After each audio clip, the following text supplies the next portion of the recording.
성부와 성자와 성령의 이름으로 아멘. 하늘을 우러러 사랑할 하느님 아버지 뜻 안에서 스승이신 예수님과 도움이신 성령님과 사랑할 성모님과 성요셉 아버지와 성미카엘 대천사와 하늘의 모든 거룩한 천사들과 성인들의 정고를 청하며 기도드립니다.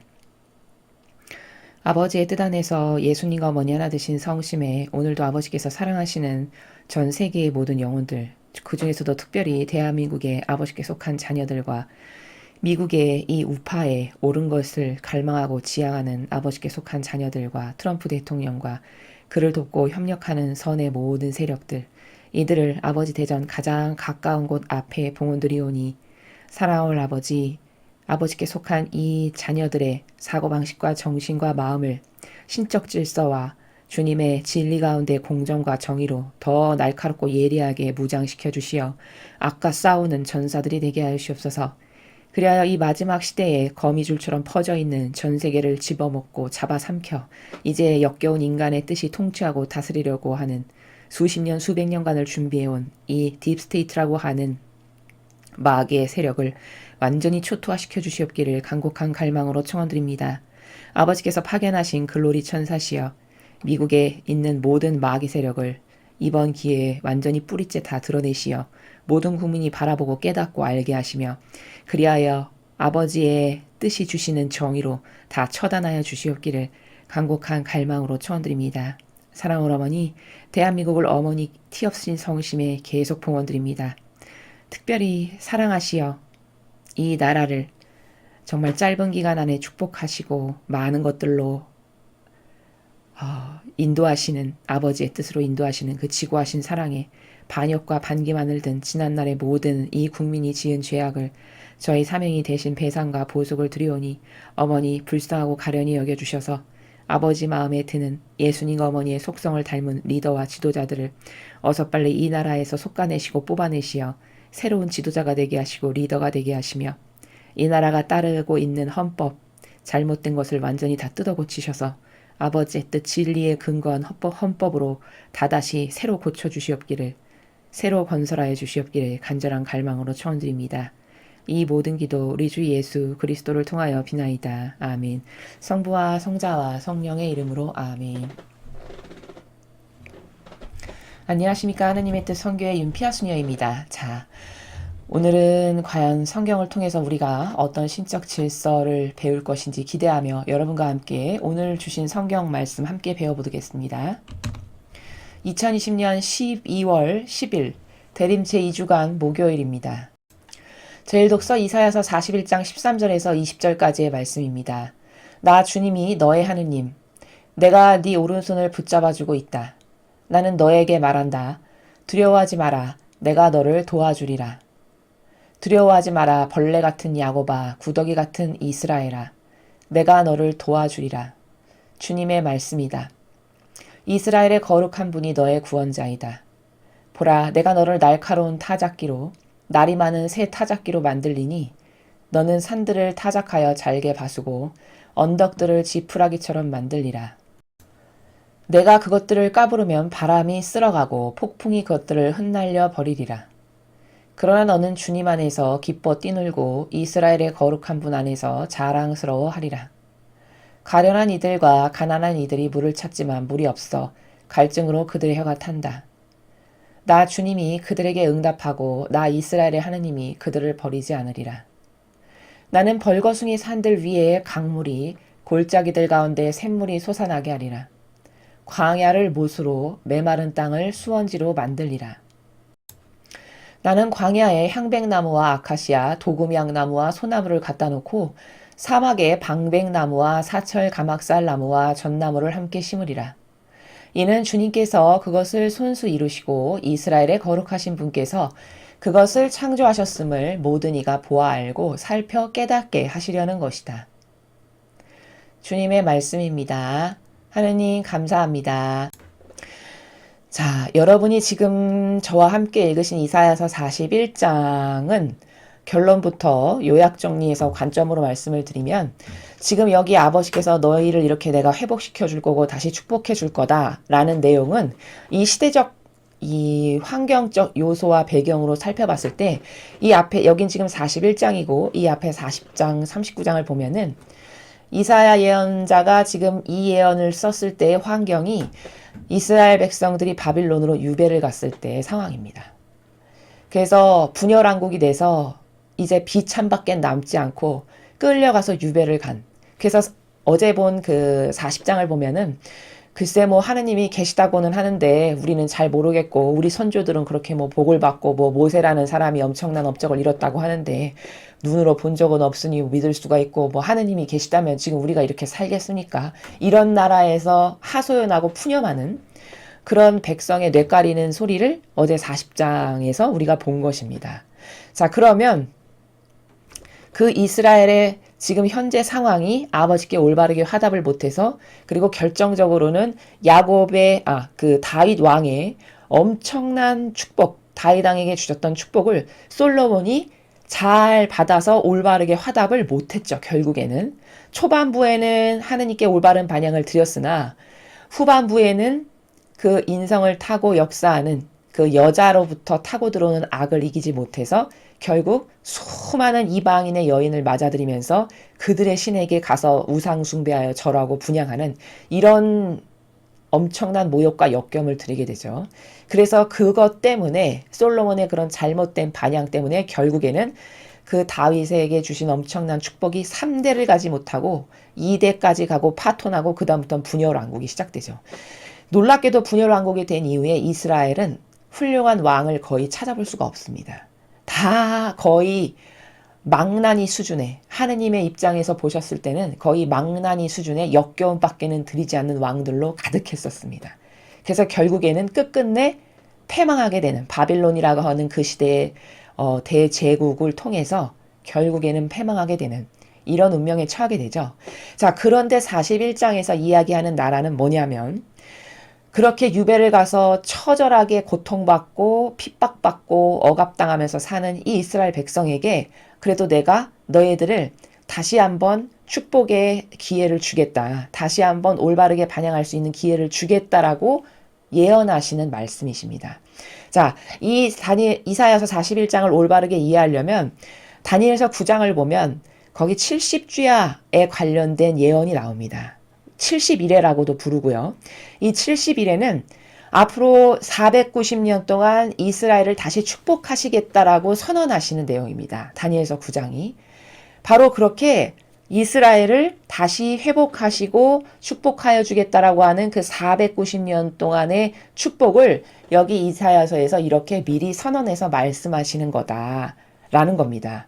자, 그런데 놀라운 것은 이렇게 내가 너희를 다시 받아들여서 너희를 490년 동안 축복해 주시겠다라고 하셨잖아요. 근데 그게 진짜 그대로 이루어진 것을 후대에 살아가는 우리는 확인할 수 있는 것이죠. 자, 어떻게 확인할 수 있느냐? 그 490년 안에 메시아이신 예수 그리스도께서 탄생하십니다. 이스라엘에. 그리고 그 남의 나라 왕인 고레스 왕이 성전을 쳐주죠. 바로 성전을 쳐준 그때부터 490년 동안 이스라엘에 다시 축복의 시간이 주어집니다. 그 안에 예수님도 오시고 이런 일이 있었던 거거든요. 그러니 이 예언이 완벽하게 맞는다라는 것을 또 확인할 수 있죠. 후대에 살아가는 우리는. 자, 그래서 하나님은 이렇게 완벽하게 모든 것을 미리 말씀하시고 그대로 이루시는 정말 위대하신 우리의 아버지시다라는 걸 우리가 확인할 수 있고요. 자, 그럼 내용을 좀 하나하나 살펴보겠습니다. 나 주님이 너의 하느님, 내가 네 오른손을 붙잡아주고 있다. 나는 너에게 말한다. 두려워하지 마라. 내가 너를 도와주리라. 너희가 사람 눈으로 봤을 때 지금 패배하고 가장 비참한 이제 우리는 끝났다. 인간적인 관점으로는 그럴 수 있겠지만 내가 너를 다시 도와주겠다. 너희 이스라엘에게 내가 다시 축복을 주겠다. 이런 말씀이시죠. 두려워하지 마라. 벌레 같은 야곱아. 구더기 같은 이스라엘아. 자, 야곱아. 야곱의 12지파로부터 기인된 축복. 그 12지파로부터 시작된 축복의 대명사로서 야곱아. 이렇게 부르시는 겁니다. 자, 그 야곱과 이스라엘. 자, 그 이스라엘이 분열 왕국으로 갈라져서 이스라엘이 하느님께 얼마나 그 왕들이 많은 모욕을 드렸는가 어느 정도냐면 구더기와 같다라고 하시는 거예요. 자, 그럼 구더기 같다라는 비유는 어떻게 우리가 올바르게 이해할 수 있냐? 자, 천상의 책을 보면은 거기 똥구더기가 나옵니다. 천상의 책에. 자, 근데 그 똥구더기의 속성이 뭐냐면 더러운 인간이 쏟아놓은 그 배설물을 먹죠. 똥구더기는. 거기서 영양 들어갈 것을 먹어봐가지고 결국 하는 게 뭐냐? 꼬물락 올라와가지고서는 언제 타고 올라왔는지 모르게 올라가고서는 결국 왕의 머리에 꼭대기까지가 올라가가지고 그 왕의 왕관을 자기가 뺏어서 쓴다. 이게 똥구더기다라고 예수님이 말씀하셨어요. 그럼 여기서 예수님이 말씀하신 이 나라에서 똥구더기라는 비유로 말씀하셨지만 그 안에 내포되어 있는 원리가 뭐냐? 똥구더기라는 것이 얼마나 역겨운 존재냐? 감히 자기가 왕의 자리에 올라가서 사욕과 욕망으로 지가 왕 노릇하면서 살아가는 존재. 이게 똥구더기라는 겁니다. 그 더러운 인간의 배설물에서 영양분을 먹으면서 그것을 기생 삼아서 결국에는 왕의 신상에 계속 타고 올라가가지고 어느 순간엔 보니까 꼭대기까지 올라가가지고 왕이 쓰고 계신 왕관을 자기가 뽑아다가 자기 머리에 놓고 쓰는 이게 똥구더기입니다. 이스라엘이 지금 현재 너희 이스라엘의 꼬라지가 너희들이 패망한 이유가 구더기 같은 수준이라는 거죠. 이스라엘을 말씀하시기를.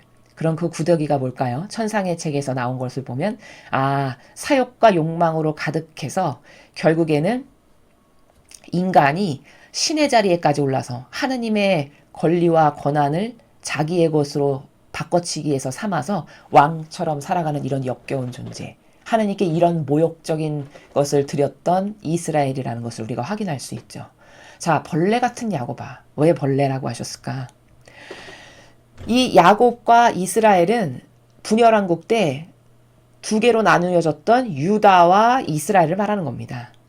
12지파로 상징되는 야곱은 유다를 말하는 거고 이스라엘이라 하는 것은 이스라엘을 말씀하시는 거고 이스라엘이 더 사악하고 악독했죠.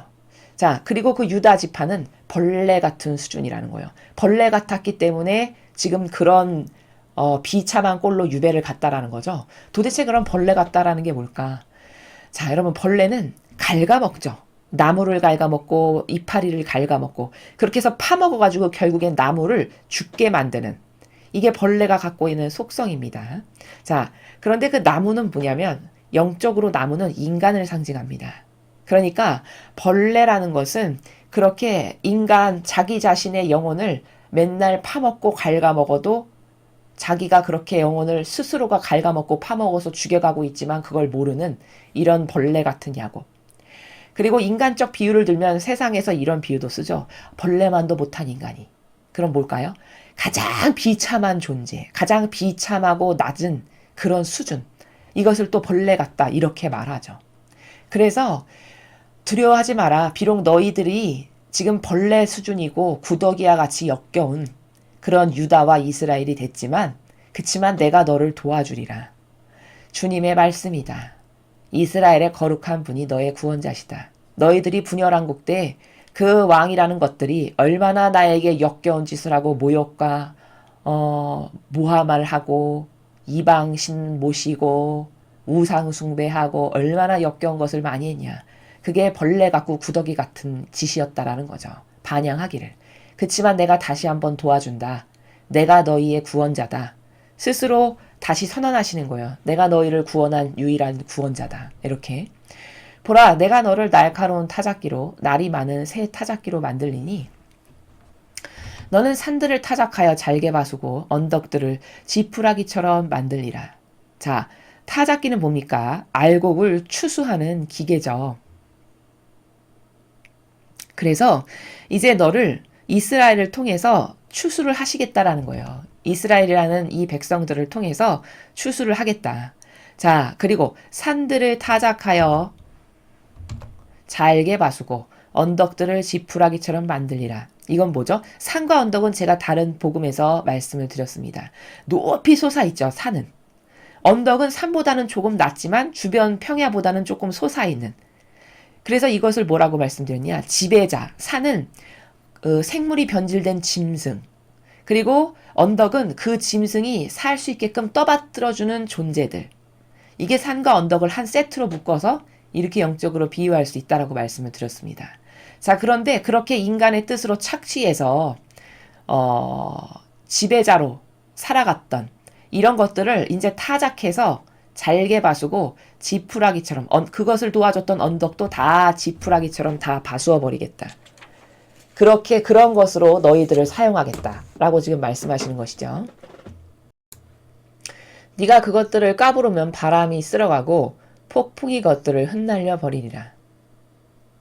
그러나 너는 주님 안에서 기뻐 뛰놀고 이스라엘의 거룩한 분 안에서 자랑스러워하리라. 자, 그렇게 산과 언덕으로 남의 것 착취해서 통치하는 지배자로서 하느님 흉내내면서 떵떵거리면서 사는 산과 언덕을 이렇게 다 까부르고 부서뜨리고 지푸라기로 만들어 버려가지고 바람에 쓸어가고 폭풍이 흩날려 버리게끔 하시겠다라는 겁니다.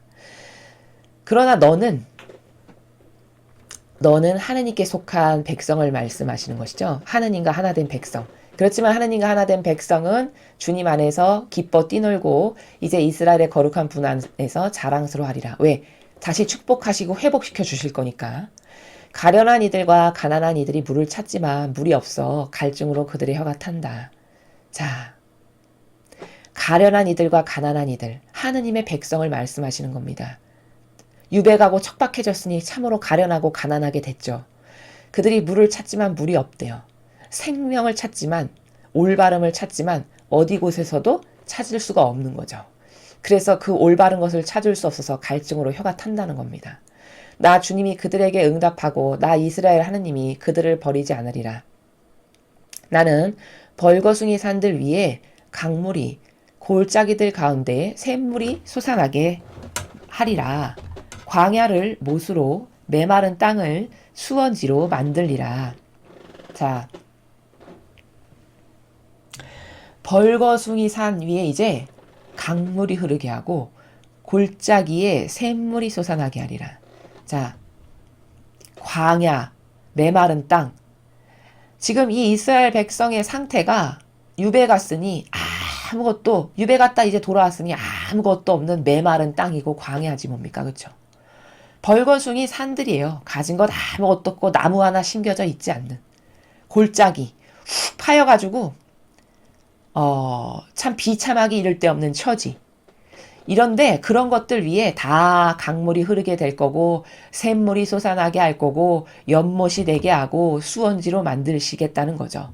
거기에 다시 이런 생명이, 즉 하느님의 축복이 이제 다시금 거기서 샘솟게 해주겠다. 내가 너희를 다시 축복하마. 이런 말씀을 계속하고 계신 겁니다.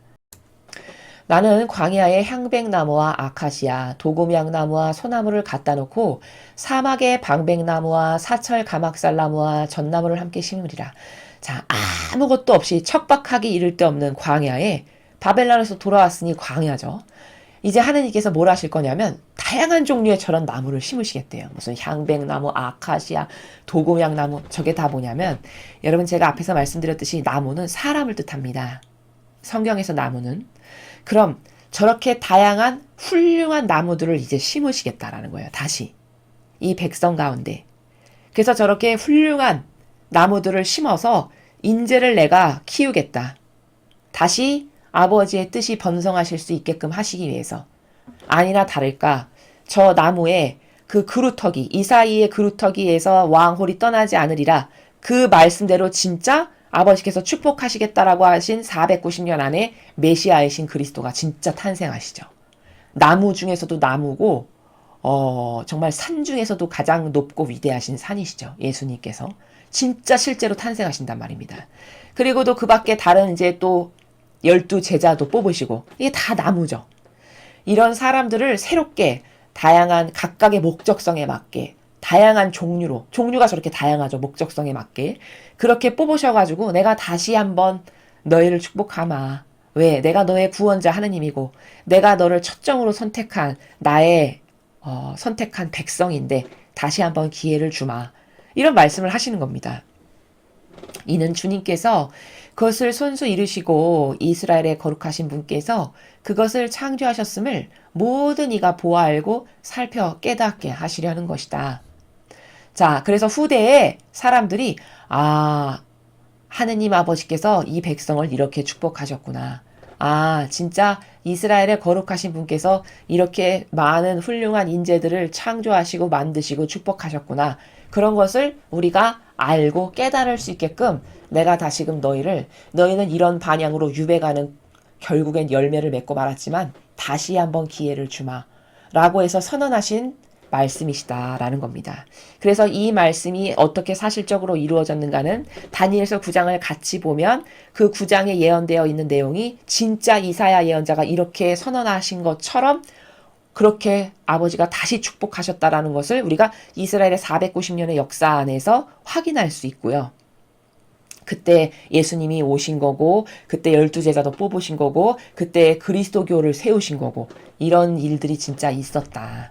그러니 이렇게 아버지의 예언은 정말 참되고 바르고 정말 퍼펙트하다.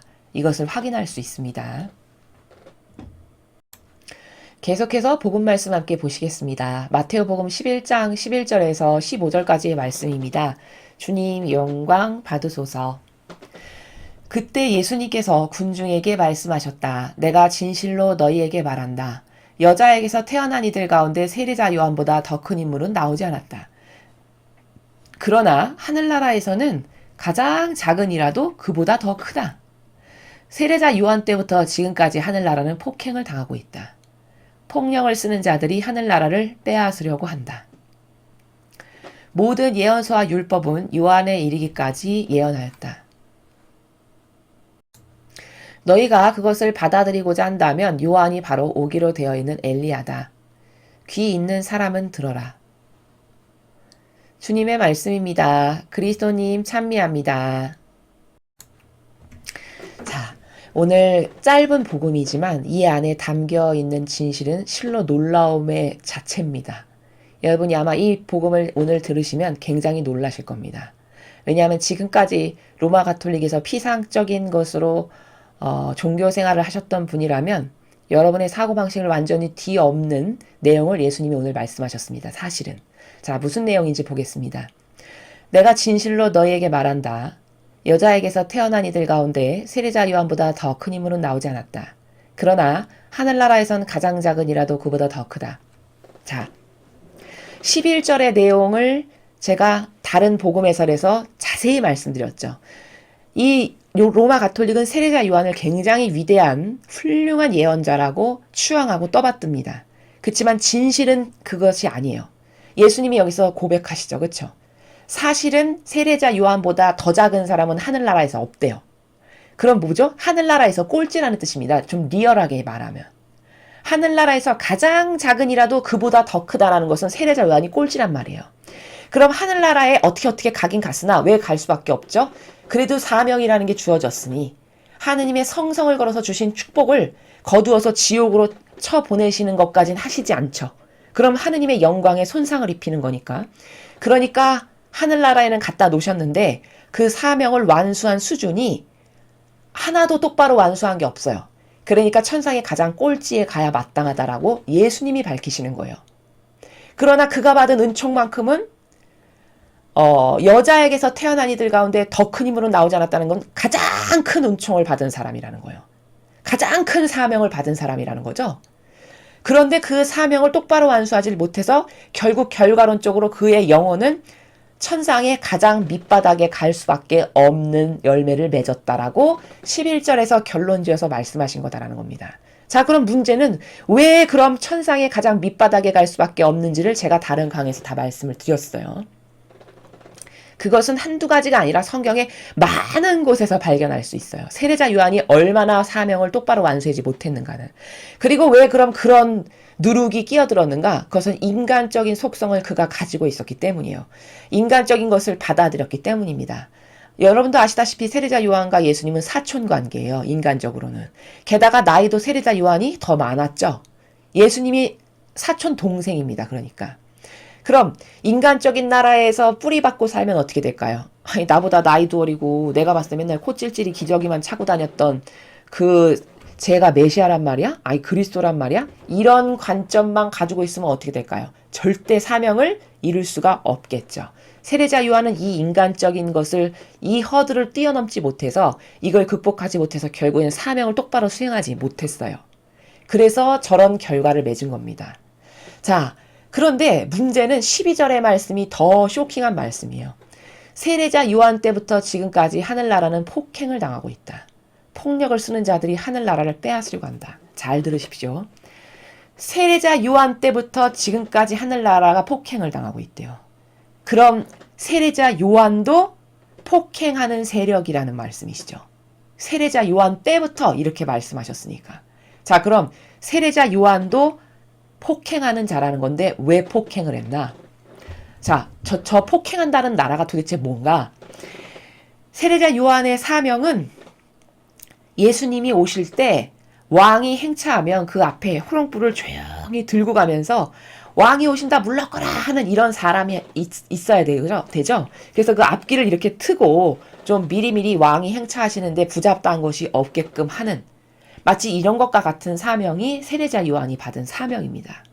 근데 세례자 요한은 사명을 말로는 신발끈을 풀어드릴 자격조차 없고 뭐 메시아고 이런 온갖 올바른 것 같은 착해 보이는 똑바로 행하는 것 같은 말은 많이 했지만 행위로 맺은 열매의 결과를 보면 자기도 제자를 두고 살았어요. 그쵸? 여러분, 사명의 앞길을 트는 호롱불을 들고 가야 되는 사명이 제자를 두고 살아가는 게 맞습니까? 격에? 맞지 않죠. 제자를 두고 살았고 죽기 직전까지도 믿음이 없어서 제자를 보내서 오시기로 한 분이 맞는지 여쭤봐라. 이렇게 시켰습니다.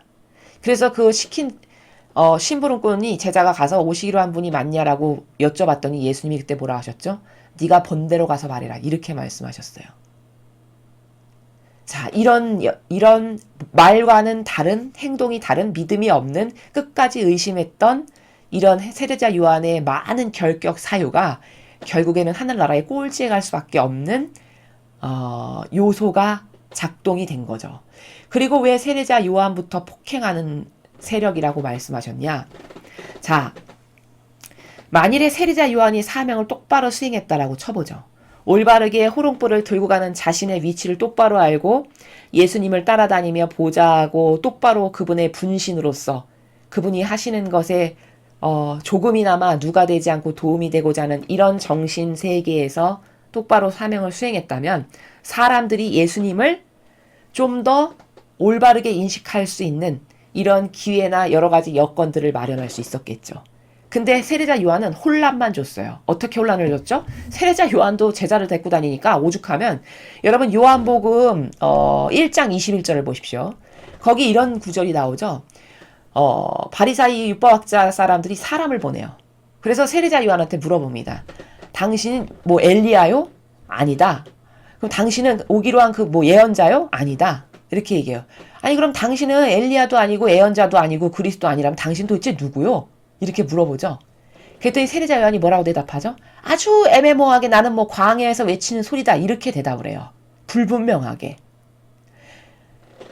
그리고 제자들 데리고 다녀요. 그럼 그 시대의 바리사이나 율법학자들이나 사람들의 눈으로 봤을 때는 엘리야요? 아니면 예언자요? 메시아요? 라고 물어봤다라는 건 뭐죠? 그런 관점으로 보여질 만큼 행동을 했다라는 뜻이죠. 그걸 물어볼 만큼이면 와서.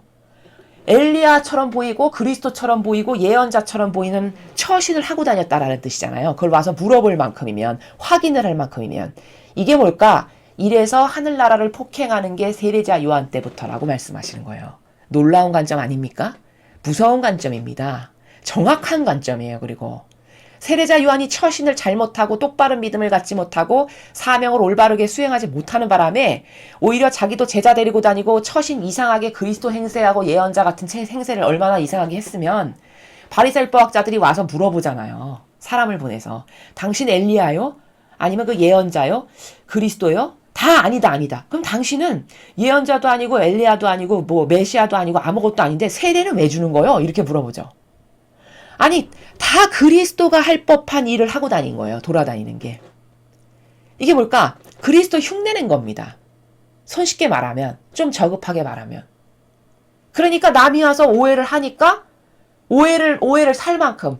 그러니까 하도 이상하니까 바리새인법학자들이 자기 하수인들을 보내가지고 좀 가서 물어봐라. 아, 당신이 나에게 똑바로 대답해줘야 내가 가서 당신이 뭔지를 말을 해야 하니까 이렇게 말하죠. 그 정도로 오해를 살 만한 처신을 하고 다녔다라는 것을 얼마든지 요한복음 1장 21절을 통해서 우리가 확인할 수 있어요. 그러니까 뭘까? 오히려 예수님께 도움이 되기보다는 예수님의 사명에 누가 되고 해가 되고 기스를 내는, 그래서 똑바로 예수님을 사람들이 인식하지 못하게끔 방해작용을 끼친, 그래서 세례자 요한이 하늘나라를 폭행하는 세력의 스타트점으로 찍으신 거예요. 예수님께서. 그때부터 세례자 요한 걔부터 하늘나라가 계속 폭행당하고 있다. 폭력을 쓰는 자들이 하늘나라를 빼앗으려고 한다. 자, 폭력을 쓰는 자들이 하늘나라를 빼앗으려는 건 도대체 무슨 말입니까? 예수님을 죽이려고 얼마나 핍박하고 모욕하고 결국엔 죽여버렸죠. 그쵸? 바로 예수님을 죽여버리는 게 하늘나라를 빼앗는 겁니다. 저 시대에. 진짜 그렇게 됐잖아요. 그쵸? 그래서 복음에 그렇게 말씀하시잖아요. 아, 처음에는 종을 보냈는데 때려 죽여서 내 아들을 보내면은 그래도 내 아들은 잘 대우해 주겠지. 이렇게 해서 보냈는데 저것만 죽이면 내가 상속자다 해서 아들까지 죽여버렸다. 이 비유를 드시죠. 똑같이 그렇게 하잖아요. 그쵸? 그게 폭행을 당하는 거지 뭡니까? 예수님께서. 그래서 폭력을 쓰는 자들이 하늘나라를 빼앗으려고 하는 게 세례자 요한 때부터 시작됐다라고 말씀하시는 거예요. 세례자 요한의 값어치가 11절과 12절을 통해서 사명을 똑바로 완수하지 못하면 어떻게 되는지가 저기 명확하게 나오는 겁니다. 그래서 사명을 받는다는 건 정말 좋은 거죠. 엄청난 은총입니다. 사람으로서 상상할 수 없는. 엄청난 은총인데 그 사명을 수행하는 과정에 있어서 인간적인 요소를 죽여버리지 못한다. 그리고 오로지 예수님과 어머니만이 내 안에서 모든 것을 이루실 수 있는 이런 근본의 밑바탕이 되어들지 못한다. 그럼 이건 실패한 인생이고 차라리 너는 나를 몰랐던 게 낫다에 해당합니다. 몰랐던 게 낫다에 해당한다라는 것이 12절을 통해서 우리가 알 수 있는 게 차라리 평범한 사람으로 살았으면 폭력을 하는 주체자로서의 취급은 안 당할 수 있잖아요. 근데 엄청난 사명을 받았는데 그것을 똑바로 이행하지 못하니까 폭력을 가하는 주체자가 돼버렸지 뭡니까? 바로 이렇게 입증이 가능하고 모든 예언서와 율법은 요한에 이르기까지 예언하였다. 뭘 예언하였다는 거죠? 예수님에 대해서. 여러분 이사야 예언자 보십시오. 예레미야도 마찬가지고 모든 예언서와 율법은 이 요한에 세례자 요한에 이르기까지 예수 그리스도가 어떻게 오실 거고 그분의 사명이 뭐고, 이사야 예언서는 얼마나 놀라운 예언서냐면 예수님이 태어나시기 약 750여 년 전에 쓰여진 예언서인데 마치 예수님을 보고 쓴 것보다 더 잘 썼어요. 그 묘사가 아주 기가 막히죠. 예수님이 오셔서 이룰 사명이 뭐고 어떤 분이시고 그분이 이 지상에서 아버지의 뜻을 행하실 게 어떤 것을 행하실 거고 이런 걸 다 써있단 말이죠. 이렇게 다 예언해왔다는 거예요. 예수님에 대해서 그분이 어떤 분이시고 그분의 사명이 뭐고 이런 것에 대해서 너희가 그것을 받아들이고자 한다면 요한이 바로 오기로 되어 있는 엘리야다. 자, 여러분 14절의 말씀이 예수님이 스스로 증언하시는 겁니다.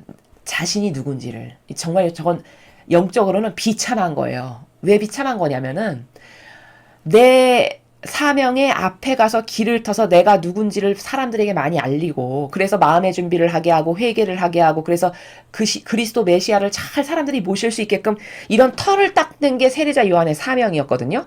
근데 털을 닦기는커녕 예수님이 가시는 길에 오히려 찝찝하게끔 방해하는 역할을 했어요. 자기도 제자 데리고 다니고 얼마나 처신을 그리스도요 엘리야처럼 이상하게 거룩해 보이는 이상한 처신 나오다 했으면 당신 엘리야요? 당신이 그리스도요? 메시아요? 이렇게 물어볼 만큼. 그러니까 예수님에 대해서 스스로 증언하시는 거예요. 지금 자기 입으로. 이게 얼마나 참 불행한 일이고 슬픈 겁니까?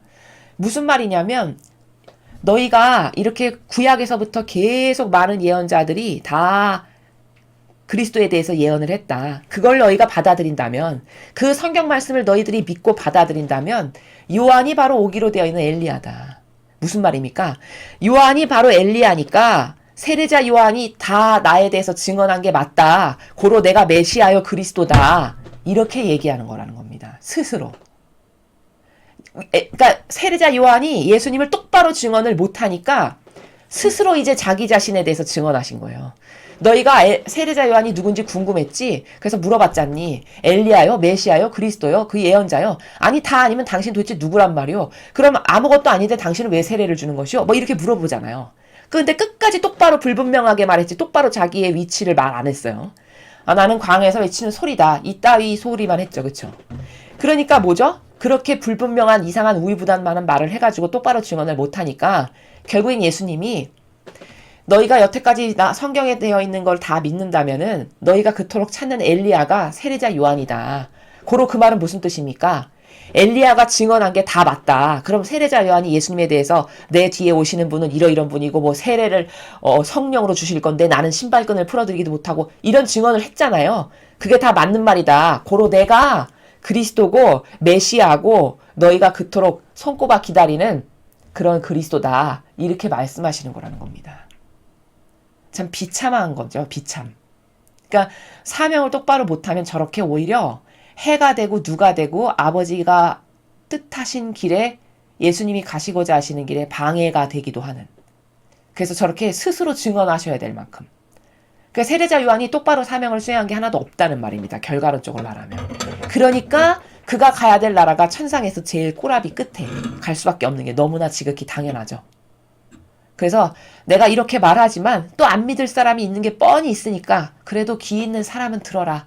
이렇게 뒤에 첨언하시는 것이 내가 이렇게 증언한다 한들 이 말을 알아들을 수 있는 사람은 소수에 불과할 거니까 그걸 다 아시니까 귀가 있는 사람은 귀가 있거든 들을 귀가 있거든 들어라. 이렇게 첨언해서 말씀을 하시는 겁니다. 자, 그래서 이 사람들이 잘 모르고 맹신하는 것이 굉장히 많다는 겁니다. 특히 로마 가톨릭이 성경을 올바르게 이해하지 못하는 가운데 이상한 인간적 재해석을 해가지고 잘못된 것을 옳은 것으로, 옳은 것을 잘못된 것으로 다 변질시키고 둔갑을 시켜가지고 예수님께 오히려 폭행하는 자였던 세례자 요한을 엄청 위대하고 거룩하고 겸손의 화신이고 모범인 것처럼 둔갑을 시킵니다. 그래서 심지어 그것 좀 닮겠다고 맨발로 오늘은 좀 미사를 집전해봐야 되겠어. 이런 사람도 봤습니다. 이게 뭘까? 이게 피상적이고 망상에 사로잡혀서 인간적인 인성 안에서 자신의 기호와 정서로 재해석하는 나라로 성경을 보면 예수님이 이렇게 여기서 엄연히 다 세례자 요한이 하늘나라에서 꼴찌라고 말씀하셨는데도 불구하고 그걸 엄청 대단한 사람인 것처럼 포장해서 거꾸로 말하는 이런 모순에 빠지게 된다는 거죠. 또 그걸 듣게 되면 어떻게 되죠? 잘못된 사고방식이 여기 고정관념이 하나 생김으로써 세례자 요한은 훌륭한 사람이야. 겸손의 모범이고 하신이었어. 이렇게 인식한다는 거죠. 그러나 오늘 예수님은 세례자 요한부터 폭행이 시작됐다고 말씀하세요. 그럼 그가 사명을 똑바로 못 행함으로써 그때부터 예수님이 모욕당하시고 핍박당하시고 결국에는 돌아가셨죠. 하늘나라를 빼앗으려고 한다. 그때부터 폭행을 계속 당하고 있다.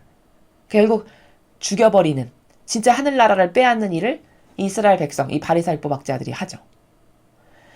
그래서 우리는 은총을 받는다는 거는 사명을 받는다는 거는 뭘 하느님께서 주신다는 거는 정말 좋은 거고 감사할 일이고 정말 겸허한 마음으로 받아야 되는 것이 맞지만 사명 같은 경우에는 그것이 주어졌을 때 그 사명을 똑바로 수행하지 못하면 차라리 평범하게 아무것도 모르고 남에게 영향력 끼치지 않는 그런 겸손하고 작은 자로서 주변의 불우한 이웃을 도와주고 사는 평범하고 착실한 성실한 이런 신앙인보다도 못하게 된다는 사실을 이 로마 가톨릭에 살아가는 수많은 자원한 봉사자들이 반드시 이 말씀에 들어있는 뼈를 이 박혀있는 뼈를 반드시 이해해야 할 것입니다. 이상으로 2020년 12월 10일 대림 제2주간 목요일 복음해설을 마치겠습니다. 감사합니다.